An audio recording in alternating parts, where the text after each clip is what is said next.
Et si tous les binationaux algériens avaient tous décidé de jouer pour le pays, quel serait le 11? Eh bah vous n'êtes clairement pas prêts. L'équipe que je vais vous présenter aujourd'hui est exceptionnelle. Surtout à partir du milieu de terrain, elle pourrait clairement être candidat pour aller loin en Coupe du Monde. On commence au cage avec Alexis Gendou, j'ai trouvé aucun binational de très haut niveau à ce poste. Et on va continuer timidement en défense centrale. Avec l'ancien Aïssa Mendy, il est toujours là lui. Et Ahmed Touba, qui joue actuellement en Belgique. Comme vous pouvez le voir, ces 3 premiers postes, c'est vraiment pas dingue. Mais au latéral droit, j'ai trouvé un bon binational que je suis sûr vous ne connaissez même pas. C'est Mitchell Weiser du Werder Bremen, c'est un titulaire indiscutable d'un bon club de Bundesliga. Il est d'ailleurs passé au Bayer Leverkusen il y a quelques années.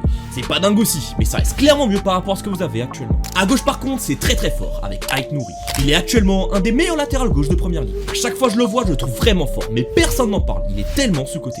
Ce serait peut-être le moment pour lui d'aller chercher un meilleur club, que les gens le reconnaissent enfin à sa juste valeur. On passe au milieu de terrain, et c'est maintenant que les choses sérieuses vont commencer. Avec tout d'abord en 6, Benasser. Dans ses grosses blessures à l'AC Milan, il serait actuellement considéré comme l'un des tout meilleurs au monde à son poste, en espérant qu'il retrouve tout son football à l'OM. Bon, pour l'accompagner, ça va être très offensif, mais j'étais obligé de les mettre. Avec tout d'abord, bien entendu, Ryan Cherki. C'est un des joueurs les plus talentueux de sa génération, voire clairement le plus talentueux. Mais c'est vrai qu'il s'était perdu pendant quelques années, avec notamment un manque de professionnalisme, un jeu trop individualiste et à cause d'un club très mal géré. Mais il est enfin en train de prouver tout son talent. Et j'en suis sûr, c'est que le début pour lui. Pour l'accompagner, un autre joueur hyper talentueux, mais que les gens commencent à mettre de côté, c'est Akliouche. Les gens en parlent moins parce qu'il joue à Monaco, qui a moins de hype que Lyon avec Cherki et que le PSG avec Doué. Mais en réalité, c'est le joueur qui a le plus prouvé au très haut niveau, avec notamment une super Ligue des Champions avec Monaco. Pour moi, il est dans le même chapeau que Doué et Cherki. Bon, au milieu on avait un mix de blessés et de jeunes, mais là c'est l'élite du football mondial. Et on commence par Riyad Mahrez. Ouais, il est toujours là. Et il est toujours en très bonne forme, comme il a prouvé au dernier match avec ses 2 passes décisives. Et là, on monte encore d'un cran avec Kylian Mbappé.